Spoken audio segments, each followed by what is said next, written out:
Já pude conferir a nova versão remasterizada em 4K do clássico do David Lynch, Cidade dos Sonhos, e aqui vem minha crítica. Eu sou o cara da cultura e segue o vídeo.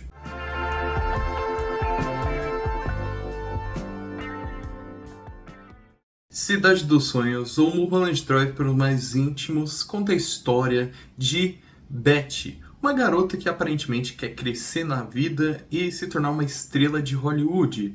Em contrapartida, também vemos a história de Diane, uma garota que está perdida ao sofrer um acidente e que não tem muita consciência de onde está. Assim, as duas se encontram repentinamente e começam a se ajudar e tentar achar um caminho para as duas que as fortaleça e que as duas consigam alcançar seus objetivos. Mulholland Drive, ou Cidade dos Sonhos, é considerada por muitos a magnum opus do David Lynch, né? Ou seja, a maior obra que ele já fez em toda a sua carreira. E eu talvez não discorde dessa sentença nem um pouco. Isso porque essa película do David Lynch vai ser uma espécie de Vértigo do mesmo, né? O que Vértigo é para Alfred Hitchcock, Cidade dos Sonhos é para o cinema de David Lynch.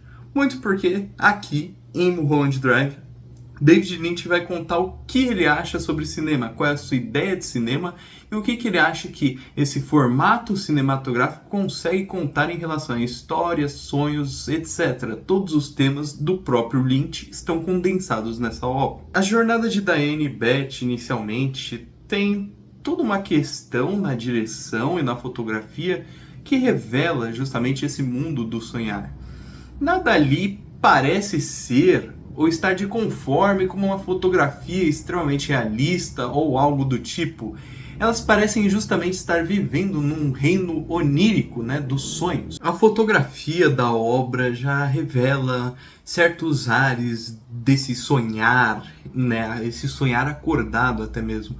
Porque tudo aqui é fotografado nesse primeiro e nesse segundo ato, né, nessa primeira metade do filme, como justamente algo muito iluminado, quase sem contraste. É um conto de fadas transposto na realidade, onde tudo parenta dar certo. Então a fotografia no início da obra, até quase sua metade e seu fim, ela de fato tem esses ares mais oníricos, parece até mesmo em certas cenas que você está assistindo uma telenovela, né? Algo feito para televisão, porque de fato é muito nítido isso, muito nítido essa questão, a iluminação, o brilho dela, tudo aqui é um ar novo para seus olhos, no sentido de que tudo aqui é o mais iluminado possível, o mais brilhante possível e sem sombra alguma. O filme tenta transparecer esse ar de sonhar mesmo, um ar em que tudo dá certo ao final. E não somente Cidade dos Sonhos, do David Lynch, é assim.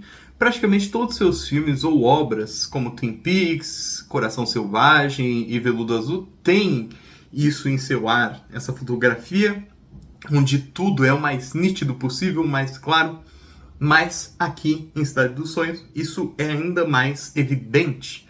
Você de fato tem os personagens carregados por uma aura do irreal. Os personagens são muito bonzinhos, as atuações são extremamente teatrais, mas não somente teatrais, elas, na sua essência inicial, são uma espécie de conto de fadas infantil. A protagonista, a Beth, que acompanhamos ao redor dessa história, e nesse primeiro e nesse segundo ato, ela nunca fica triste com nada, ela sempre é risonha, quase como se ela não tivesse uma personalidade, como se ela fosse um ambiente de bondade, né, ali no filme. Ela fosse um antro de boas ações. E isso junto do personagem também da Diane, né, que é esse mistério da femme fatale, mas que se torna algo agradável à nossa protagonista. Então tudo aqui corrobora justamente para um filme que vai, nesse primeiro e segundo ato, se instaurar nessa bondade do ser humano. Elas, de fato, essas personagens, elas estão bem consigo mesmas e elas aparentemente estão chegando aos seus objetivos de maneira até simples. E até mesmo ares coadjuvantes aqui têm certo destaque. Eu diria que os personagens coadjuvantes são tão importantes quanto as protagonistas. para justamente instaurar o espectador nesse ambiente dos sonhos, né? Nessa cidade que aparentemente é maravilhosa, que não tem erros, né? Porque os coadjuvantes, sendo eles o diretor Adam Kashir ou o assassino, que aparece constantemente, que não tem o nome revelado, né?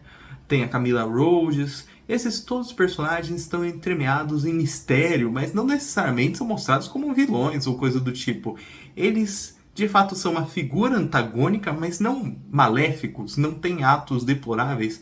Tudo ali aparenta ser um clima bastante amistoso, até mesmo essas figuras do mal têm um certo charme ali, quase um conto de fadas em tela.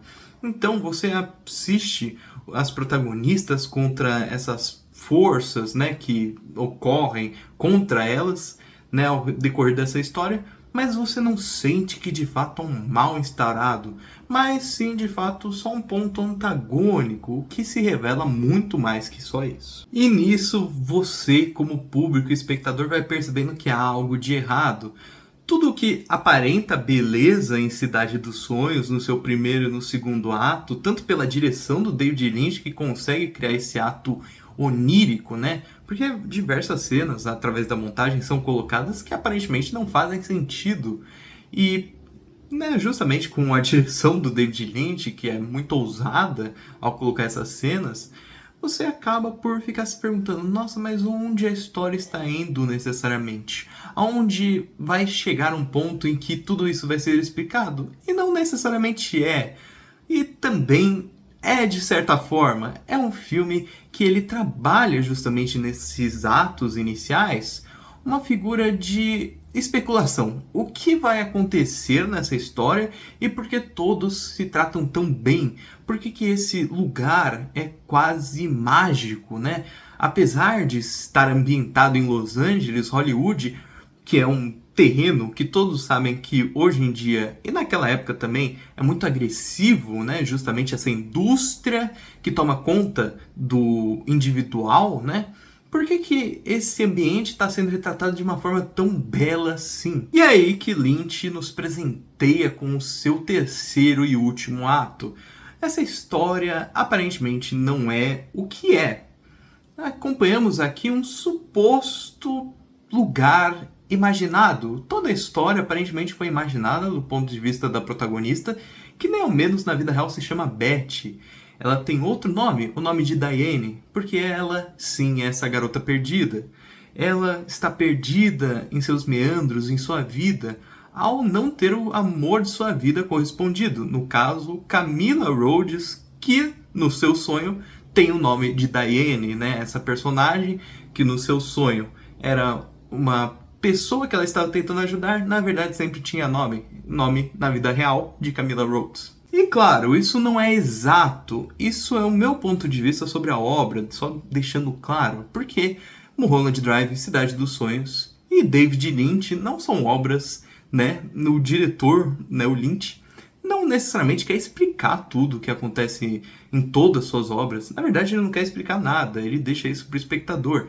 E essa é minha relação com essa obra, eu sinto que ela revela uma imaginação, né, dessa protagonista que nós acompanhamos, do suposto mundo ideal, né, que tem certos elementos maléficos, tem até mesmo mortes, perseguições, mas que é tudo fantasiado. E quando chega na vida real, tudo não passa de um desencantamento constante. E é aí que Lynch vai trabalhar os seus temas. Por quê? Basicamente, Cidade dos Sonhos é, como eu já disse, Vértigo do David Lynch. É o pensamento de David Lynch em relação ao cinema e o que ele significa. Em Cidade dos Sonhos acompanhamos o encanto no primeiro e no segundo ato, o encanto que uma tela, que o cinema pode proporcionar ao espectador, com histórias mirabolantes onde acontecem feitos que nunca poderiam ser reproduzidos na vida real, ou coisas do tipo, coisas fantasiosas que fogem à mente humana. Entretanto, ao acompanhar o clímax e o desfecho dessa história, percebemos, como público, como espectadores, que o cinema é encanto, porém a vida real é desencanto. Ao você estar condicionado a uma vida real, coisas reais acontecem, não encantadas, não fantasiadas. O real está ao seu redor. Não há drama na vida real, nem ao menos, sim só sua crueza.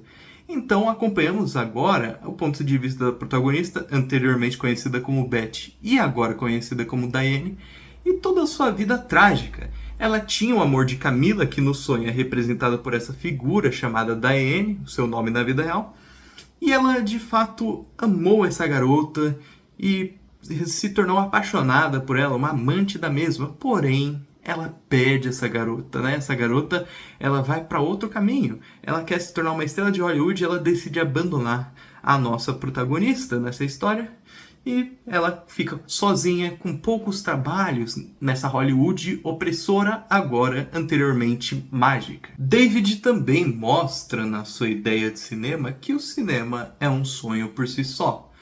O cinema é um pensamento, uma história, né? Tem toda uma narrativa, assim como a narrativa que David constrói. Porém, ao ser apresentada a realidade, essa narrativa se quebra. Ou seja, tecnicamente, sonhos são também cinema e cinema também é sonho. Porque tudo ali mostrado em tela não existe, é tudo fabricado, uma imaginação, algo que é somente uma gravação, não é algo real. Nem os sons que nós escutamos, nem as imagens, tudo ali é feito, fabricado. Tem diversas cenas que mostram isso, né? A existência da figura antagônica do homem, né? Daquele sonho, aquela figura arrepilante no início do filme. E também a própria cena antes de ser revelado esse mundo real, né? Algo que supostamente é, mas não é. Você consegue escutar os sons, você consegue ver a imagem, mas tudo ali é falso, tudo ali é uma gravação. E aí vemos o mundo real, esse lugar de desencanto, que não é um sonho. Não é um sonho porque não tem essa aptidão ao fantasioso. Ao ser apresentado a essa realidade onde tudo dá errado na vida de Betty, né? Agora Diane, você, como espectador, e a própria protagonista se questionam: e agora o que? Aí, conforme o filme avança nessa realidade opressora, vemos que não há mais o que. A protagonista está em um ciclo vicioso do sonhar, assim como nós, como espectadores, estamos em relação com o cinema. Assistimos um filme, ficamos encantados por ele e vamos para o próximo, para nunca perder esse encanto. E também porque gostamos de sonhar assim como nossa protagonista. Acaba por ser um filme que ele de fato vai trazer muito pouco ao espectador. Essa direção confusa que não fala nada pra gente do David Lynch e proposital, junto dessa fotografia que se contrasta também. Porque, claramente, nesses momentos oníricos, como eu já disse, há uma leveza no contraste, tudo é brilhante. E, em contrapartida, quando é apresentada essa realidade da vida de Diane, tudo ganha mais tons sombrios, tudo ali ganha um corpo fotográfico, né? Uma imagem mais realista, há contraste no ambiente, há uma série de luzes que compõem a cena em si. A mise-en-scène muda por completo, são quase 2 filmes, porque são 2 histórias tecnicamente contadas na mesma obra.